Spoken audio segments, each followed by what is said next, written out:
우리나라는 예로부터 보리, 조, 콩, 수수, 팥 등 여러 잡곡들을 재배했습니다. 이 잡곡들은 곡물마다 영양소가 다양하여 신체에 필요한 성분들을 보충하기에 좋은데요.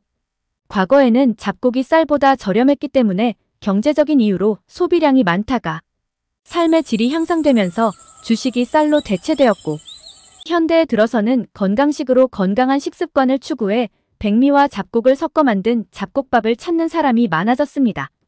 잡곡밥이 백미밥보다 영양이 풍부한 것은 맞지만 모든 사람들에게 좋은 것은 결코 아닌데요. 각자의 신체 상태와 건강 상황에 따라 잡곡밥이 오히려 독이 될 수도 있다고 합니다. 어떤 분들이 잡곡밥을 피하시는 게 좋은지 오늘 함께 알아보겠습니다.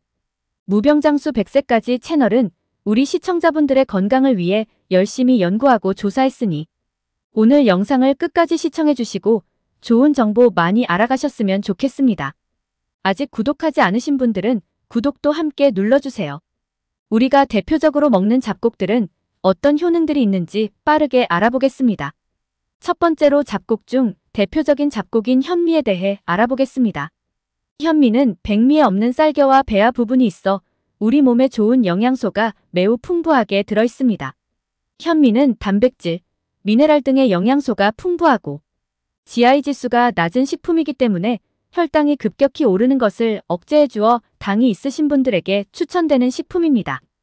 또한 현미에 들어있는 옥타코사놀 성분이 체내에 콜레스테롤이 흡수되는 것을 막아주어 고혈압, 동맥경화, 고지혈증 등 혈관 질환의 예방에 도움이 됩니다. 뿐만 아니라 현미에 들어있는 식이섬유소는 우리 몸에 있는 노폐물을 몸 밖으로 배출시켜줘 장 속에 오랫동안 있던 숙변을 제거하는 데 도움이 됩니다.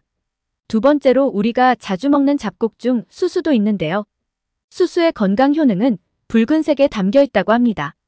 붉은 빛을 띠는 수수는 항산화 성분인 폴리페놀, 플라보노이드, 탄닌 성분이 다량으로 함유되어 있습니다.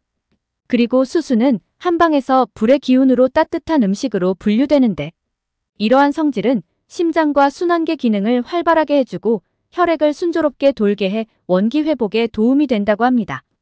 또한 수수에 들어있는 히스티딘이란 성분은 뇌의 건강 유지 기능을 좋게 해 아이들 성장기 두뇌 발달이나 치매 예방, 기억력 증진에 도움을 줄 수 있습니다.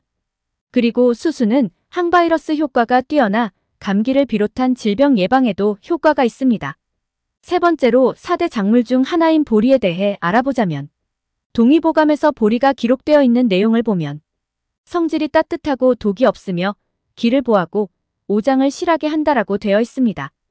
보리 속에는 칼슘과 단백질 그리고 인과 아연, 마그네슘 등을 풍부하게 함유하고 있어 노년층의 근골격계 질환인 골밀도를 강화시켜 골다공증을 예방하는 데 큰 도움을 줍니다. 또한 보리에 포함되어 있는 판토텐산이란 성분은 소화력 개선은 물론 위의 점막을 보호하고 위궤양과 위염 등을 보호하는 데 도움이 됩니다. 뿐만 아니라 보리의 불포화 지방산은 암을 발생시키는 발암물질을 체외로 배출시키는 효능이 있어 대장암에 도움을 주고 베타글루칸 성분은 암세포의 증식을 억제시키는 항암 효과가 뛰어난 것으로 알려져 있습니다. 마지막으로 대표적 장수식품으로도 알려진 콩인데요.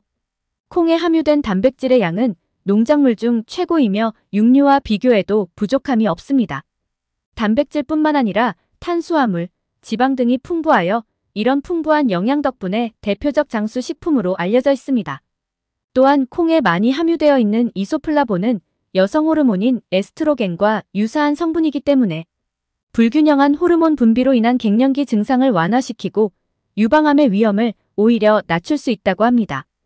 또한 콩은 비타민 B군 함량이 높아 중추 신경계를 조절하고 스트레스나 불안 및 우울증 예방에도 도움이 될 수 있습니다. 이렇게 여러 가지 효능이 있는 잡곡이지만 체질에 상관없이 섭취를 한다면 여러 가지 부작용이 발생할 수 있습니다. 먼저 신장 기능이 좋지 않은 분들은 잡곡밥을 피하셔야 하는데요. 바로 잡곡밥에 포함된 칼륨 때문인데 신장에 문제가 있으면 체내 칼륨을 제대로 배출하지 못해 몸속에 쌓여 고칼륨 혈증이 생길 수 있습니다. 고칼륨 혈증은 기본적으로 무력감에 빠지게 되고 심할 경우 마비가 올 수 있으며 응급 상황의 경우 심부정맥까지 유발할 수 있어 매우 위험합니다. 따라서 칼륨이 풍부한 콩, 현미, 귀리, 보리 등 잡곡밥을 먹을 경우 쓰고 남은 칼륨이 소변통에 배출되지 못해 체내에 축적되어 건강에 좋지 않기 때문에 섭취를 제한해야 합니다. 그리고 잡곡밥은 통풍 환자에 특히 좋지 않습니다. 대한민국은 10년간 통풍 환자가 급증했는데요. 특히 40대 이상에서 현저히 증가되었다고 합니다. 특히 치료 시기를 놓치면 통풍은 말기 신부전증, 뇌졸중, 심근경색 등의 합병증을 유발하는데 이런 통풍 환자들이 먹어서는 안 되는 음식이 바로 퓨린이 많이 포함되어 있는 음식입니다. 퓨린이 많이 포함되어 있는 음식은 고등어, 멸치, 오징어, 젓갈, 쇠고기, 묵국 등 다양한데 그중 대표적인 음식은 바로 잡곡밥입니다. 현미의 쌀겨에는 다량의 퓨린을 함유하고 있으며 일반적으로 잡곡밥은 백미에 비해 퓨린 함량이 훨씬 높은데요. 전문가들은 통풍 환자의 경우 퓨린 섭취를 150mg으로 제한해야 한다고 하니 풍을 가진 분들은 잡곡밥 섭취 시 주의하셔야 합니다. 마지막으로 치아가 좋지 않아서 소화력이 떨어지는 경우는 섭취를 피하는 것이 좋겠습니다. 현미의 피트산 성분은 칼슘, 아연, 망간 등을 배출하는 효능이 있는데 현미를 장기간 복용하면 충치나 잇몸이 내려앉을 수도 있다고 합니다. 또 잡곡밥은 흰 쌀밥보다 꼭꼭 씹어 먹어야 소화가 잘 되기 때문에 치아가 좋지 않으면 섭취에 어려움을 느낄 수 있고 특히 식이섬유가 많은 현미의 거친 식감은 먹기도 힘들 뿐더러 소화도 잘 되지 않는 잡곡입니다. 치아 건강이 좋지 않거나 위가 좋지 않은 분들은 현미의 좋은 효능보다 치아 문제나 소화 불량을 겪을 수 있으니 주의하시면 좋겠습니다. 보통 잡곡밥은 건강에 좋고 백미는 건강에 나쁘다고 생각합니다. 국립암센터에 따르면 체력과 면역력이 약해진 암 환자들은 소화가 잘 안 될 수 있기 때문에 잡곡보다 흰 쌀밥 위주로 한동안 섭취해야 한다고 권고합니다. 특히 쌀밥은 환자들에게 주요 에너지원으로 사용되기 때문에 조금씩 자주 먹는 것이 좋습니다.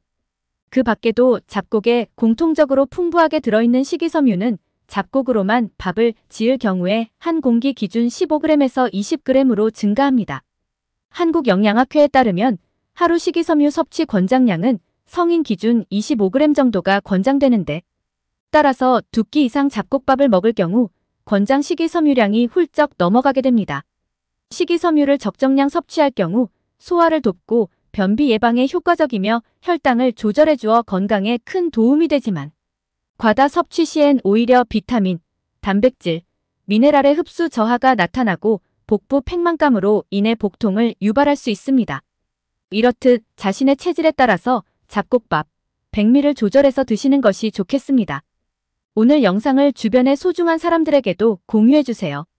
구독과 알람 설정을 해주시면 다음번에도 유익한 영상으로 찾아뵙겠습니다. 오늘의 영상도 끝까지 시청해주셔서 감사합니다.